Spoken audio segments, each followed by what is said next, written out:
Muy buenos días, vamos con lo mejor de la información deportiva. Esta noche, por primera vez en la historia de este evento, se llevará a cabo el banderazo del Rally México en pleno zócalo de la Ciudad de México. Los automóviles, los motores de los automóviles rugirán a través de las calles alrededor de la plancha del zócalo, en todo un espectáculo que no se puede perder. Esta tarde tendrá lugar el banderazo del Rally México 2017 en la plancha del Zócalo de la Ciudad de México. Anteriormente, este rally comenzaba en la ciudad de León, Guanajuato. Sin embargo, para este 2017, el arranque será en la capital del país. Tras el check-out o el calentamiento, la competencia regresará al Bajío mexicano para realizar 3 pruebas más.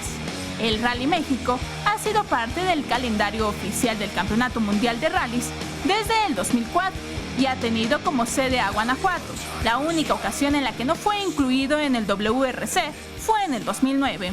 La ruta se llevará a cabo en las calles que conforman el Zócalo, teniendo también como pista la calle 20 de noviembre. La zona de espectadores comprenderá las vialidades de República de Uruguay, 5 de febrero, Pino Suárez, 16 de septiembre y Francisco y Madero. Vianey Zárate, 21 Noticias. Bueno, la Ciudad de México podría ser la sede de la eliminatoria mundialista para las selecciones de rugby, tanto la varonil como la femenil. Algunos deportes en nuestro país buscan aprovechar las condiciones que hay en la Ciudad de México, como la altura, para poder cumplir objetivos particulares que nunca han logrado. Un ejemplo fue el voleibol de sala, que el año pasado aprovechó la localía para clasificar por primera vez a unos Juegos Olímpicos. Lo mismo tratará de hacer el rugby, ya que la Federación Mexicana de la especialidad intentará que el equipo femenil y varonil clasifiquen por primera ocasión a un campeonato mundial, y por ello está en negociaciones con la CONADE para que el clasificatorio se realice en la Ciudad de México. Francisco Echeguren, presidente de la Federación Mexicana de Rugby, explicó que debido al sistema de competencia, 2 países potencias de la región podrían ya no competir en el clasificatorio, y con ello se abren más posibilidades de que el rugby mexicano tenga por primera vez presencia mundialista.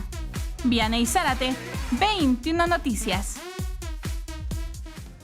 Y uno de los eventos ecuestres más importantes del mundo, el Global Champions Tour, estará por segundo año consecutivo aquí en la Ciudad de México. Solo que ahora habrá un plus, habrá una exposición artística precisamente alrededor de los caballos. El Global Champions Tour, uno de los torneos ecuestres más importantes del mundo, regresa a la Ciudad de México y lo hará acompañado de una exposición artística que le dará un toque especial al evento. Del 6 al 9 de abril, la Ciudad de México será sede de este evento, que para esta edición contará con un museo al aire libre que exhibirá una exposición de pinturas y esculturas referentes al mundo ecuestre de 10 importantes artistas mexicanos reconocidos a nivel mundial. Los artistas que expondrán sus obras son Jorge Marín, José Sentíes, Amador Montes, Armando Romero, Sergio Díaz Solórzano, Fernando Andriashi, Javier Vázquez Estupiñán, Isabel Garfias y Manuel Larrea. Después del Global Champions Tour México 2017, seguirá la gira mundial en las ciudades de Miami, Shanghái, Madrid, Hamburgo, Cannes, Mónaco, París, Estoril, Chantilly, Valkenswaard, Roma y Doha. Vianey Zárate, 21 Noticias.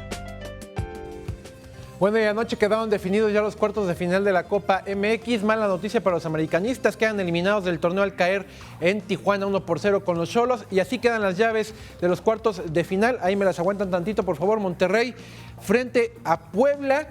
Guadalajara enfrentará a los Bravos de Juárez. Otra vez, vemos aquí está claro, solo un equipo del ascenso se mantiene con vida. En el origen de este torneo precisamente era que los equipos del ascenso tuvieran roce con los de la primera división para subir su nivel. La realidad es contundente. De todos los certámenes que se han realizado de la Copa MX, solo en los 2 primeros pudieron destacar los equipos del ascenso. Después no han aparecido, aquí lo vemos, es una clara muestra de los 8 equipos que quedan sobreviviendo. Solo uno es del ascenso. Guadalajara frente a los Bravos de Juárez, Santos se enfrentará a Cruz Azul y Monarcas Morelia a los Xolos de Tijuana. Por cierto, anoche allá en la frontera, al término del partido del América y Tijuana, el presidente de las Águilas del América, Ricardo Peláez, fue a encarar al árbitro en la zona de vestidores. Todo esto fue grabado, a ver si no hay un castigo para el presidente americanista, y también se espera castigo para Pablo Aguilar, defensa de las Águilas, quien alcanzó a tener un contacto, un empeñón ahí con el silbante. Como andan ahora el horno para estos bollos de la disciplinaria, seguramente recibirán un castigo. Y bueno, ya para despedirme, Alejandra, te voy a mostrar este video. Se trata de Angelo Williams, él es jugador de los Acereros de Pittsburgh. Se encuentran ahorita todavía en días de vacaciones los jugadores de la NFL. Están aprovechando, están disfrutando a la familia, y de esta manera aparte nos da como un tip para cuando estamos aburridos en los aeropuertos con las niñas. Pues mira, se suben estas bandas que ponen en los aeropuertos precisamente para agilizar el paso, y están remando así con sus hijas. Nos muestra este jugador Williams de los Acereros de Pittsburgh, que te puedes divertir, aunque sea un poco, en los aeropuertos, y también disfrutar a la familia. Ahí está este video que subió él a redes sociales. Este hombre, que por cierto es un impulsor de campañas contra el cáncer. Su mamá padece cáncer, y desde ahí el tipo sube y se une a cualquier cantidad de campañas en contra del cáncer, incluso en su cuenta de redes sociales. Su foto de perfil es una foto de su mamá. O sea, queda claro que es un hombre muy apegado a su familia, como lo vemos también en este video donde está con sus hijas. Oye, y Alejandra, ya cambiando de tema, pues aprovechar, invitar a la gente a que acude esta noche al Zócalo capitalino. Aparte que es la primera vez que el Rally México arranca aquí en la Ciudad de México. Tradicionalmente siempre arrancaba en Guanajuato. Es una carrera que en realidad se lleva en el estado de Guanajuato. Es la primera vez, precisamente para cambiarle un poco la visión a este evento y que lo volteen a ver más alrededor del mundo, se trae a la Ciudad de México. Solo será el banderazo aquí. Mañana ya parten toda la caravana, se va a León, y de ahí a Silao y varias partes de Guanajuato. Entonces, invitar a la gente, es un espectáculo de a las 7 de la noche. Y teniendo como marco las calles del centro histórico, va a ser espectacular. Así que ahí está la invitación para que vaya con la gente, que lleguen temprano. Habrá un operativo de seguridad estricto, de revisión, entonces que lleguen temprano. Las autoridades están citando alrededor de las 5:30, 6 de la tarde, que vayan con tiempo para que puedan ingresar a la zona de la carrera. Ya lo comentaban también nuestros compañeros en cabina, la gente que esté cerca de la zona, tomar sus precauciones. Muchas gracias, Alejandra. Ricardo, muchísimas gracias.